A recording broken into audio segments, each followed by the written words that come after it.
अस्सलामु अलैकुम वरहमतुल्लाहि वबरकातुहू। मैं अपने चैनल जमीयत दर्द इंसानियत के प्लेटफार्म से आप हज़रात की खिदमत में एक अहम गुजारिश कर देना चाहता हूँ कि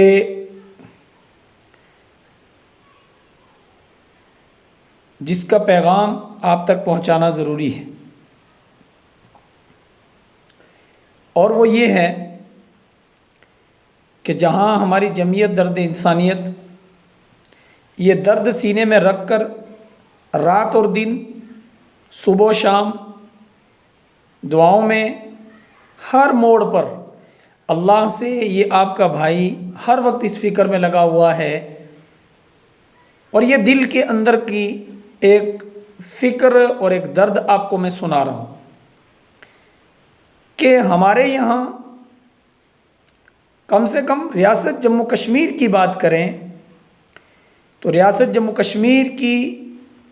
एक अजीब व गरीब हालत है। अब पता नहीं ये दर्द हम लोगों के सीनों में कब पैदा होगा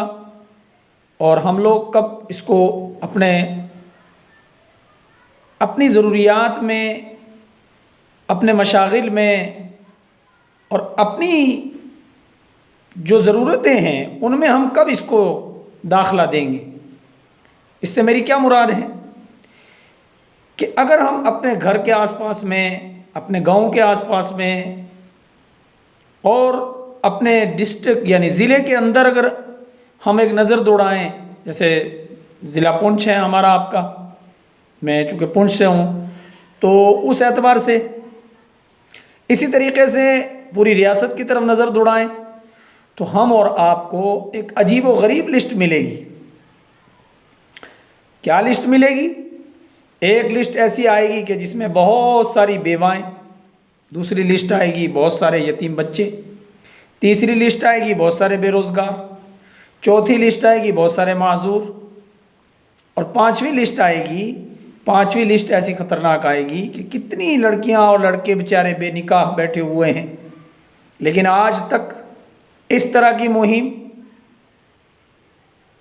इस तरह का कोई मशवरा कोई करने के लिए तैयार नहीं। कर भी रहे हैं बेचारे, जो कुछ थोड़ा बहुत आगे पीछे कोशिश हो रही है कर रहे हैं, तो वो उनके पास ग्राउंड तो बहुत बड़ा है, ज़रूरियात वाले बहुत ज़्यादा हैं, उनके साथ जुड़े हुए कम लोग हैं। और इससे आगे बढ़कर एक बड़े दुख के साथ एक बात कहूँगा, आप ये ना सोचें कि मौलाना खुद मौलाना है इसलिए मौलानाओं की फ़िक्र कर रहे हैं, हाफिज़ों की फ़िक्र कर रहे हैं, नहीं। एक बात मैं अर्ज़ कर देना चाहता हूँ, और वो ये है कि जो हालत इस लॉकडाउन में, इस ख़तरनाक एक अज़ाब इलाही कह लीजिए, और पूरी दुनिया बंद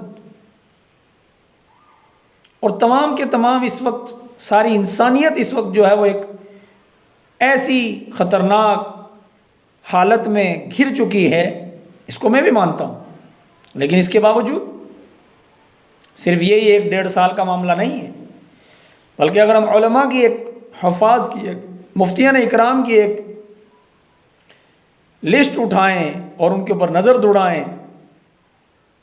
कि उलमा आज उम्मत मुस्लिमा का जो ख़जाना है, जो सरमाया है, जो वारिसीन अंबिया का सरमाया हमें वारिसीन अंबिया बनाया गया, और उम्मत की सारी जिम्मेदारियां हम पर डाली गई उलमा हज़रात के ऊपर। और आज आप देखेंगे कि उलमा बहुत ज़्यादा परेशान हैं।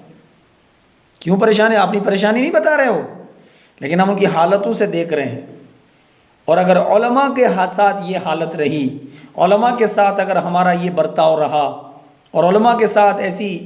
बदगुमानियाँ और बदजनियाँ, और आप कह लीजिए कि उनके साथ जो है वो बदकलामी, बदगुफ्तारी और इस तरह के हालात उलमा के लिए पैदा किए, तो फिर समरकंद बुखारा की तारीख़ उठा लीजिए, फिर बचना बहुत मुश्किल है। ऐसे तो हमारा ढांचा बचा रहेगा, जैसे और हमारे बिरादरान वतन और हमारे जो इंसान भाई हैं सब जी रहे हैं, कोई मसला नहीं है, खा रहे हैं, कमा रहे हैं, चल रहे हैं। लेकिन हमारा जो सरमाया है, ईमान का सरमाया, आमाल सालिहा का सरमाया, कुरान मुक़द्दस का सरमाया, हदीस नबवी का सरमाया, और इसके साथ साथ हमारी आने वाली नस्लों का अल्लाह का तारुफ, नबी का तारुफ, इन तमाम चीज़ों से पूरी उम्मत मुस्लिमा महरूम हो जाएगी अगर उलमा के साथ। तो मेरा मकसद कहने का ये नहीं कि आप कुछ उलमा को उल्टा सीधा कह रहे हैं, मेरा मकसद कहने का ये है कि उलमा की जो जिम्मेदारियाँ हम महसूस करते हैं कि ये तो मौलाना है, इनकी तो ये जिम्मेदारी है, इनको तो ये काम करना चाहिए था। लेकिन जब उलमा के हालात को अंदर से आप देखेंगे तो वो किसी को नहीं सुनाते, वो मजदूरी भी कर लेंगे, वो सब कुछ कर लेंगे। लेकिन अगर अंदर से आप देखें और उलमा की जो जिम्मेदारियां हैं वो एक तरफ रख कर अगर वो मजदूरियां करेंगे और एक तरफ उलमा चलेंगे, तो याद रखें मेरे भाइयों, उलमा तो तिजारत कर लेंगे, बिजनेस कर लेंगे, है ना, मजदूरियां कर लेंगे, कोई मसला नहीं। उम्मत के ऊपर आकर उलमा कभी काम नहीं करते। लेकिन बहुत बड़ा झटका और बहुत बड़ा ख़तरनाक एक ऐसा मरहला आने वाला है कि अगर उलमा अपनी जो ज़िम्मेदारी पढ़ाने की है, इमामत की है, तबलीग की है, और उम्मत के अंदर जो मसाइल और फ़ज़ाइल का मामला है, इन तमाम चीज़ों को अगर उलमा एक तरफ रख कर अपने लिए सिर्फ समझेंगे कि हमारे लिए काफ़ी है, हम अपने बच्चों को पढ़ा लेंगे, या हम अपने लिए बस बहुत है, तो दीन तो हमने अपने लिए सीखा है, कोई बात नहीं, कर लेंगे, जब अवाम नहीं चाहती तो हमारा क्या काम है। तो उस दिन फिर याद रखें कि फिर अल्लाह का अज़ाब, अल्लाह की पकड़ और अल्लाह का जो मामला है मेरे भाइयों बुजुर्गों दोस्तों, हाँ, अल्लाह की पकड़ का जो मामला है इससे बचा कोई नहीं सकता। मैं नहीं कह रहा हूँ उलमा अल्लाह के अज़ाब से बचाएं, लेकिन जब हम अल्लाह के अज़ाब के असबाब पैदा करेंगे अपनी ज़ात से, बुरे अमाल हम खुद से करेंगे, तो फिर आप याद रखें कि फिर अल्लाह का अज़ाब आएगा और उसकी पकड़ से हमें कोई नहीं बचा सकता। तो याद रखें, उलमा इस वक्त आपके बच्चा पैदा हुआ, मौलवी साहब आ जाओ, अच्छा जी बच्चा पैदा हुआ, बड़ा हुआ, हाँ जी अब जो है थोड़ा सा आगे बढ़ा तो सब इसका ख़तने का मसला, तो मौलवी साहब आओ, अजान देनी, मौलवी साहब आओ, अच्छा जी फिर आगे चला तो पढ़ाना है, मौलवी साहब आओ,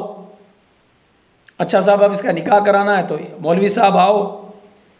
फिर आगे चलो साहब अब जो है बड़ा बच्चा हो गया, अब जो है उसके सारे मसाइल हो गया, वो बूढ़ा हो गया, अब आखिरी वक्त आ गया उसका, अब जाने का, मौत हो गई, अब जनाजा मौलवी साहब पढ़ाओ, अब कब्र पे फातिहा पढ़नी है, मौलवी साहब पढ़ाओ, मौलवी साहब ने दुआ मांगनी है। तो मैं ये कह रहा हूँ, नमाजों में मौलाना, जनाजों में मौलाना, रात और दिन मौलाना, सब कुछ मौलाना।